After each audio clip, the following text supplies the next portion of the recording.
Hello everyone, welcome to my YouTube channel Exam Hunt के इस YouTube channel पर आप सभी बच्चा लोगों का एक बार फिर से मैं बहुत बहुत स्वागत कर रही हूँ। कैसे हैं आप सभी और कैसी चल रही है आप सभी की पढ़ाई लिखाई? बेटा, पढ़ाई को ना स्लो तो होने ही नहीं देना है किसी भी कीमत पर, क्योंकि अब की बार हम दोनों की जिद बनी हुई है ना, आपका सिलेक्शन लेने का और मेरा सिलेक्शन दिलवाने का। और इसी बात को लेकर आज मैं एक बहुत ही मोस्ट इम्पॉर्टेंट टॉपिक के साथ आई हूँ। आज हम लोग यहाँ पे बाल विकास एवं शिक्षा शास्त्र के जितने भी इम्पोर्टेंट परिभाषाएं हैं, जो कि आपके प्रीवियस ईयर में पूछे गए परिभाषाएं हैं। और एक चीज़ मैंने, जब मैं ये परिभाषाएं देख रही थी तो एक चीज़ इसमें बहुत इम्पॉर्टेंट चीज़ था कि वही परिभाषा आपके यूपी टेट में भी पूछा जाता था, फिर वही परिभाषाएं रिपीट होती थी, रीट में भी पूछा गया है, फिर वही परिभाषा रिपीट हो गया, फिर से यूपी टेट में पूछा गया है। यानी कि प्रीवियस ईयर की परिभाषाओं का ना एक बहुत ज़्यादा इम्पोर्टेंट रोल मैंने देखा है। तो अगर हम लोग, क्योंकि परिभाषाएं इतनी ज़्यादा है ना कि हम ये बोले कि आप सारी परिभाषाओं को पढ़ सकते हैं तो इम्पॉसिबल है। ठीक है, तो एटलीस्ट जितने इंपॉर्टेंट है उनको तो हम पढ़ ही सकते हैं, उनको तो हम जाने रहे, और कभी भी आप इनको रट कर नहीं याद कर सकते हैं। आप इनका जितना ज़्यादा रिवीजन करेंगे वो अपने आप याद हो जाएंगे। बाकी जो बच्चे चैनल पर नए हैं ना, वो लोग जल्दी से चैनल को सब्सक्राइब कर लें, बेल आइकन को तो आप ज़रूर दबा दीजिएगा, क्योंकि डेली आपकी ये क्लासेस होगी। और अगर वीडियो पसंद आता है तो लाइक वाइक भी कर दीजिएगा, कमेंट करके मुझे बता भी दीजिएगा कि कैसी लगी आपको वीडियो। और हो सके तो अपने दोस्तों के साथ ज़्यादा से ज़्यादा आप सभी शेयर भी करिएगा। इतनी मेहनत हम आपके लिए करते हैं तो इतना तो बनता ही है ना। और बाकी जो है, आपकी इस शाम को 9:30 बजे थ्योरी की क्लास, मॉर्निंग में आपकी करंट की क्लास और दोपहर में आपकी ट्रिक की क्लास आपको डेली मिल रही है। ठीक है ना। और इसका जो पीडीएफ होगा, अगर आप लिखना चाहें तो आप लिख लेंगे, नहीं तो इसका जो पीडीएफ होगा आप सभी देखेंगे डिस्क्रिप्शन बॉक्स में टेलीग्राम चैनल का लिंक दिया गया है। आप टेलीग्राम चैनल को ज्वाइन कर लीजिएगा, वहां पे आपको इसका पीडीएफ आराम से प्रोवाइड कर दिया जाएगा। ठीक है, तो चलिए फिर स्टार्ट करते हैं और देखते हैं परिभाषाओं के बारे में। देखिए, ये परिभाषा है क्रो एंड क्रो की, बहुत इंपॉर्टेंट परिभाषा है। कई सारे उसमें देखा मैंने पेपर में इसको। क्रो एंड क्रो ने क्या कहा कि बाल मनोविज्ञान वह वैज्ञानिक अध्ययन या जो व्यक्ति के विकास का अध्ययन कार्यकाल की प्रारंभिक अवस्था से किशोरा अवस्था तक रहता है।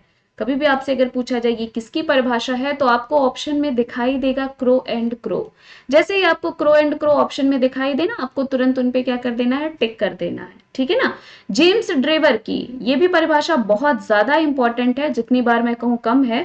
इन्होंने क्या बोला कि मनोविज्ञान की वह शाखा जो प्राणी के विकास का अध्ययन जन्म से परिपक्वता तक करते हैं।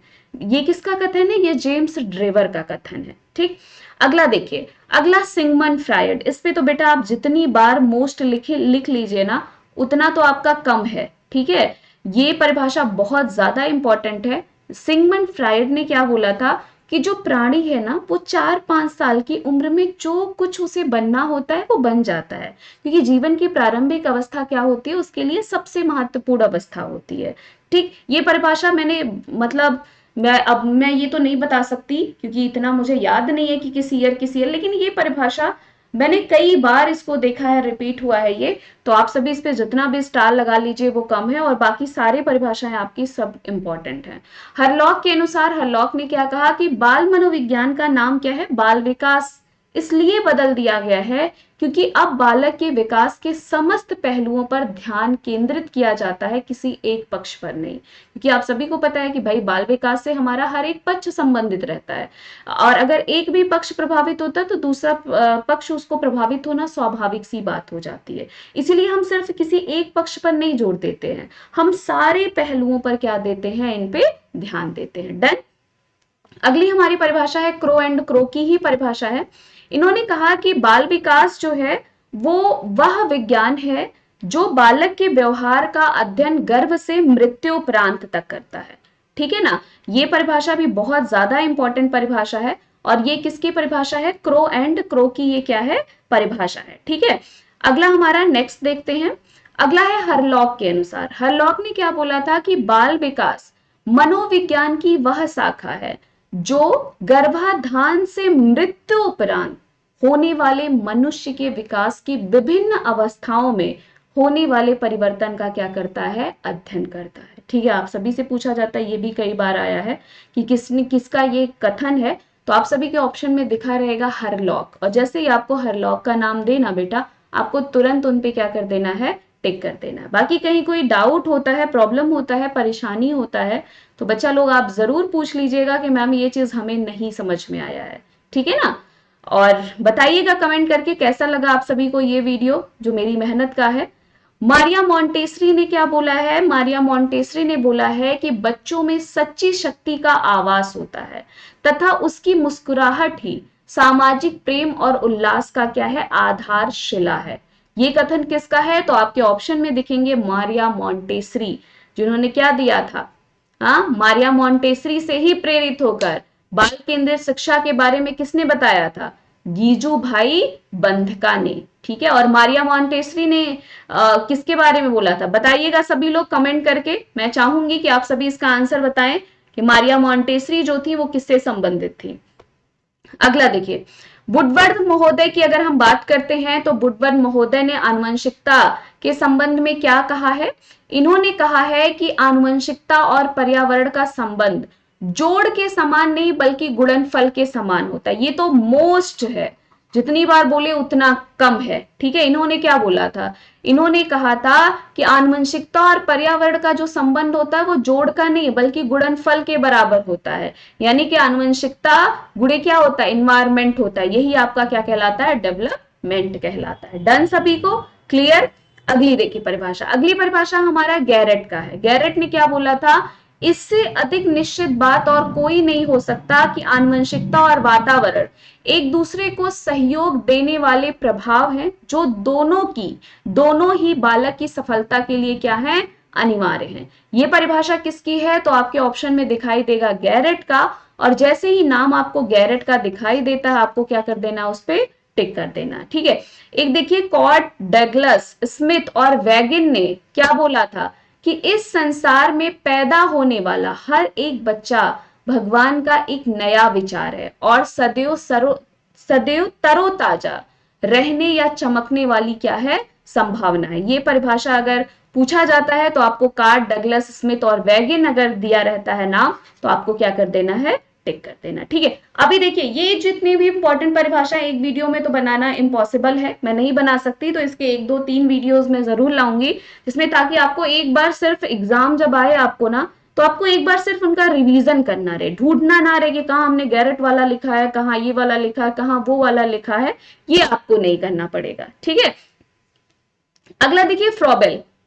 फ्रॉबेल की अगर हम बात करते हैं तो फ्रॉबेल ने क्या बोला था, इन्होंने कहा था कि बालक जो है वो स्वयं विकासोन्मुख होने वाला मानव क्या है, पौधा है, ठीक है ना। ये परिभाषा किसकी है, ये भी बहुत इंपॉर्टेंट परिभाषा है फ्रॉबेल की, तो आप बताएंगे फ्रॉबेल ने कहा। और प्याजे, जीन प्याजे का नाम जानते हैं, कभी भी आपको ज्ञान शब्द लिख के दे दे, कभी भी आपको संज्ञान शब्द लिख के दे दे, ठीक है, कभी भी आपको क्या लिख के दे दे, वैज्ञानिक शब्द लिख के दे दे, कभी भी आपको भौतिक शब्द लिख के दे दे, ऐसे कोई भी टर्म देता और आपको जीन प्याजे का नाम दिया रहता है, आप तुरंत बताएंगे, ठीक है। इन्होंने क्या बोला था, जीन प्याजे का मानना था कि बच्चे अपनी मानसिक क्षमता यानी कि संज्ञानात्मकता, मानसिक क्षमता दिया ना तो ऐसे ही बता देते, मानसिक क्षमता के अनुसार अपने वातावरण से कुछ ना कुछ सीखते हैं।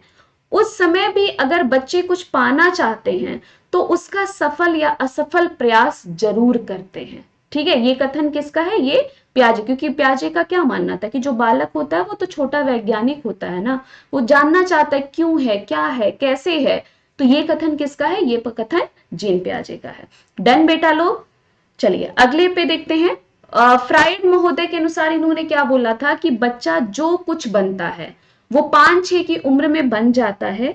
यह कथन इसी आधार पर कहा गया है कि बच्चे 2 से 6 वर्ष के बीच में जो भी एक्टिविटी करते हैं वह बहुत महत्वपूर्ण होती है, जिससे उनका आगे के भविष्य के बारे में पूर्वानुमान लगाया जा सकता है कि आगे बच्चा क्या कर सकता है, ठीक है। ये कथन था, एक पूरा दिया गया था, तो ये किसने, किसके अनुसार ये बातें कही गई थी, तो फ्रायड महोदय के अनुसार ये बातें कही थी, ठीक है। इसका पीडीएफ आप सभी को टेलीग्राम चैनल पर मिल जाएगा, डिस्क्रिप्शन बॉक्स में है वो चैनल। और दूसरी चीज है कि आप सभी अगर नोट डाउन करना चाहते हैं तो आप सभी इसका नोट्स भी बना सकते हैं, काफी हेल्प करेगा आपके एग्जाम में। अगला देखिए, सोरेनसन ने क्या बोला था, सोरेनसन की क्या परिभाषा थी? तो सोरेनसन की अगर हम बात करते हैं, इन्होंने कहा सामान्य रूप से अभिवृद्धि शब्द का प्रयोग शरीर और उसके आकार भार में किया जाता है, इसे मापा तौला जा सकता है।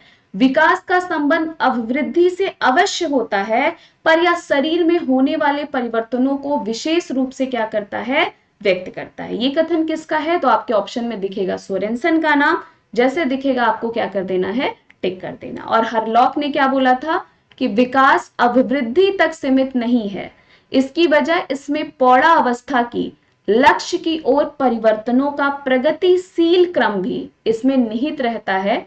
विकास के परिणाम स्वरूप व्यक्ति में नवीन विशेषता और योग्यता क्या होती है, प्रकट होती है। ठीक है, और ये कथन किसका है? ये कथन हरलॉक महोदय का। डन।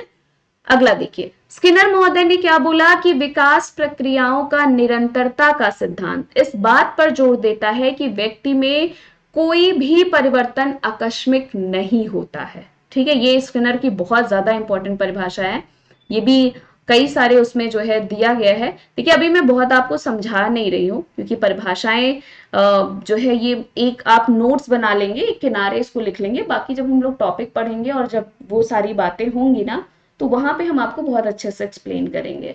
गैरिसन एवं अन्य ने क्या बताया? इन्होंने बताया है कि व्यक्ति के शरीर संबंधी दृष्टिकोण व्यक्ति के भिन्न अंगों के भिन्न विकास, सामंजस्य और परस्पर संबंध पर क्या होता है, बल देता है। ये किसका है? ये गैरिसन एवं अन्य का ये क्या है, कथन है। डन यहां तक।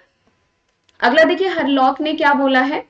हरलॉक की अगर हम बात करते हैं तो हरलॉक महोदय ने कहा है कि विकास की सब अवस्थाओं में बालक की प्रतिक्रिया विशिष्ट बनने के पूर्व सामान्य प्रकार की होती है। एक हरलॉक की और परिभाषा है, ये भी बहुत इंपॉर्टेंट परिभाषा है।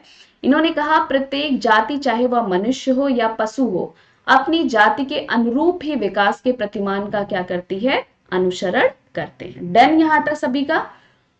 देखिए स्किनर की एक और परिभाषा बहुत ज्यादा इंपॉर्टेंट है, ये भी इन्होंने कहा विकास के स्वरूप में व्यापक व्यक्तिक विभिन्नता होती है। स्किनर के अनुसार वंशानुक्रम उन सीमाओं को निश्चित करता है जिनके आगे बालक का विकास नहीं किया जा सकता है। ठीक है, ये भी इंपॉर्टेंट परिभाषा, और टर्मन की ये बहुत ज्यादा इंपॉर्टेंट परिभाषा है। इन्होंने बोला कि बहुत प्रखर बुद्धि वाले बालक में चलने की जो प्रक्रिया होती है वो 13 महीने आती है, तथा बोलने की जो क्षमता होती है वो 11 महीने में आती है। ठीक है, डन यहां तक। बाकी कोई कंफ्यूजन हो बेटा तो आप सब जरूर मुझसे कमेंट बॉक्स में पूछ लीजिएगा। तो ये कुछ मोस्ट इंपॉर्टेंट आपकी परिभाषाएं थी जो हमने आपको करवाया है। बाकी अभी ये आपकी जो है मतलब एक पार्ट हुआ है उसका, और आपके 1 2 3 पार्ट में ये सारी चीजें आपका क्लियर हो जाएगा। बाकी आप सभी को एग्जाम हंट टेलीग्राम चैनल पर इसका जो है आपको पीडीएफ मिल जाएगा। आप मुझे इंस्टा पे भी फॉलो कर सकते हैं, आप मुझे फेसबुक पे भी फॉलो कर सकते हैं, एग्जाम हंट करके नाम है इसका। तो चलिए फिर मिलते हैं आप सभी से अगली क्लास में, और जो भी बातें होगी मोस्ट इंपॉर्टेंट वो सारी बातें हम लोग करेंगे। Thank you so much guys, best of luck, पढ़ते रहिए। वीडियो पसंद आए तो लाइक वाइक जरूर कर दीजिएगा, कमेंट करके मुझे जरूर बताइएगा। चैनल को सब्सक्राइब करना तो बिल्कुल मत भूलिएगा, और ज्यादा से ज्यादा भाई इसे अपने दोस्तों के साथ आप सभी शेयर भी करिएगा। चलिए ओके फिर, thank you, bye bye, take care, ख्याल रखिएगा अपना, पढ़ते रहिए, मस्त रहिए।